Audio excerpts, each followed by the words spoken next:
The rain drizzled softly over the cobblestone streets of Cork. The grey sky hung low, pressing the town into a kind of silence that Seamus had grown used to. His boots echoed against the wet pavement as he made his way back to the small terraced house he had inherited from their late parents. It was a modest place, nothing grand, but it had always been enough for him. Inside, the fire smoldered in the grate, and his brother Declan was sprawled on the worn sofa as though it belonged solely to him. Declan never seemed to notice the weight Seamus carried upon his shoulders. He would drink the tea that Seamus brewed, eat the bread that Seamus bought, and complain about the world as though it owed him a life of ease. Seamus remembered all too well the promises he had made to their mother before she passed. Look after your brother. Help him stand on his own feet. Those words clung to him like chains. He had tried, year after year, to keep Declan from drowning in his own idleness. But the truth was, Declan never wanted to swim. That evening, Declan was once again talking of grand ideas.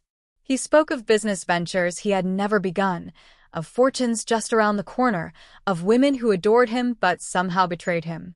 Seamus listened in silence, his jaw tight, his patience thinning. He had heard the same lines countless times, like the chorus of a song that never ended. At last Declan turned and said with a smirk, "You needn't worry about me, brother. I do not need your help." The words struck Seamus harder than any blow. For a moment, the fire crackled louder than his own thoughts. He nodded slowly, saying nothing. If Declan truly did not need him, perhaps it was time to let go. Perhaps it was time to see what happened when the safety net was gone. Seamus rose from his chair, leaving Declan lounging carelessly, and walked to the window. Outside, the rain continued to fall. The world carried on indifferent, as though it had been waiting for him to make this choice all along. That night, as Seamus lay in bed, his mind replayed the moment over and over. Those words were both a release and a sentence. If Declan wished to walk alone, then so be it. But deep down, Seamus knew the road ahead would not be so simple. The next morning, Cork stirred with its usual rhythm. The market buzzed with voices, carts rattled over the uneven stones, and gulls wheeled above the river. Yet in Seamus's house there was an unfamiliar silence. Declan had gone out early, leaving his plate unwashed on the table, crumbs scattered like careless footprints. Seamus stared at the empty room and felt a strange mixture of relief and unease. For the first time in years, he did not rush to solve Declan's problems. He did not check whether the bills were paid or whether there was food in the larder. He sat quietly, letting the minutes pass, the weight on his chest a little lighter. But as dusk fell, Declan stumbled through the door, the smell of ale clinging to him. His face was flushed, his pockets empty. Without a word, he collapsed on the sofa, snoring before the fire burned low. Seamus stood in the doorway, watching, wondering how many nights would pass like this before his brother realized what he had lost. In the silence that followed, Seamus whispered to himself, "Not this time. Not anymore." Days turned into weeks, and the change began to show. Declan borrowed money from neighbors, promising repayment he could never make. He lingered at the tavern, spinning tales of fortune to anyone who would listen. But at home, he found no comfort. The cupboard grew bare, the hearth often cold. Seamus no longer filled the gaps. One evening, Declan burst into the house, his voice thick with anger.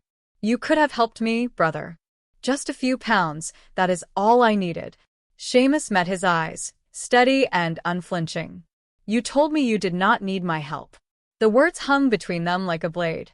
Declan's face twisted with resentment, but beneath it lay something darker, fear.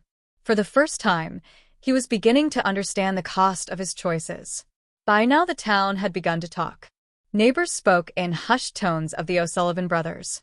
Seamus, the steady worker, always with his head held high. Declan, the dreamer turned beggar, too proud to change. Seamus heard the whispers when he passed the market. He saw the pitying glances, the nods of sympathy. Yet none of it softened his resolve. He had given Declan every chance, and now it was for Declan to find his way or fall. Late at night, when the wind rattled the windows, Seamus sometimes doubted himself. Was he cruel, or was this the only path left? He clenched his fists and told himself the same thing each time. A man must learn to stand, or he will crawl forever. Winter crept into Cork with sharp winds and long nights. Declan grew thinner, his cheeks hollow, his temper frayed. He raged at Seamus for not bailing him out, cursed him for betrayal, then pleaded with tears for help once more. But Seamus stayed firm. He watched his brother unravel, heart-heavy but unyielding. It was the breaking point, and both knew it. One bitter evening, Declan stormed out of the house, slamming the door so hard the walls shook. Seamus sat by the fire, staring at the flickering flames, wondering whether he would return at all. Days passed with no sign of Declan. The house felt emptier than ever, each creak of the floorboards reminding Seamus of the silence. He worked long hours, yet at night his thoughts strayed to his brother.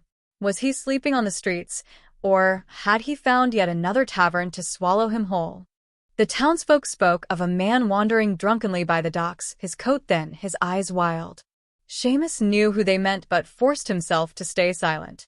He had promised not to interfere. Yet guilt gnawed at him with every passing night. One rainy morning, a letter arrived at Seamus's door. The handwriting was scrawled, the paper damp and creased. It was from Declan. "Brother, I was wrong. I thought I could do without you, but the world is colder than I believed. I have nothing left. I do not ask for comfort, only forgiveness. If you wish never to see me again, I will understand." Seamus read the words again and again, his chest tightening. For the first time, Declan had admitted the truth. Pride had been broken, replaced by desperation. Seamus folded the letter carefully and placed it on the mantel, the firelight dancing over the ink. He did not know yet what he would do. That evening, Seamus walked through the narrow lanes of Cork. The rain had eased, leaving the streets slick with light. At the corner by the docks, he saw a figure hunched against the wall, coat torn, eyes vacant. Declan. For a long moment, Seamus stood frozen. His brother looked smaller than he remembered, like a shadow of the man he had once been. Declan lifted his head, recognition flickering across his face, followed by shame. He said nothing, only bowed it again as if waiting for judgment.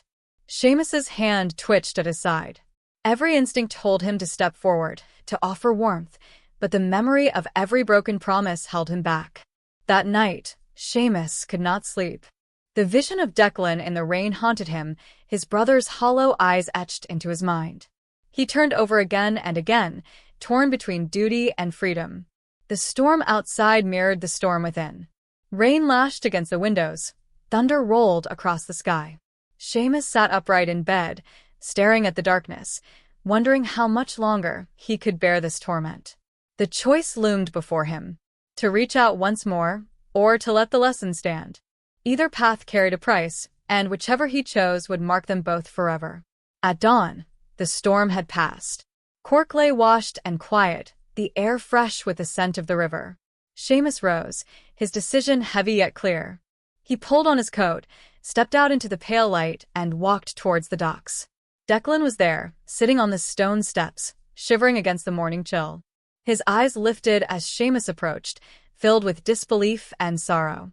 Seamus stopped a few paces away, his voice steady but low. "You told me you did not need my help, and I believed you. But perhaps what you needed was the chance to realize what that meant." Declan's lips trembled, but no words came. For the first time, silence bound them not in anger, but in understanding. The tide was turning, slowly, uncertainly, yet undeniably. And as the river carried its waters out to sea, the brothers stood facing one another, knowing their lives would never again be the same.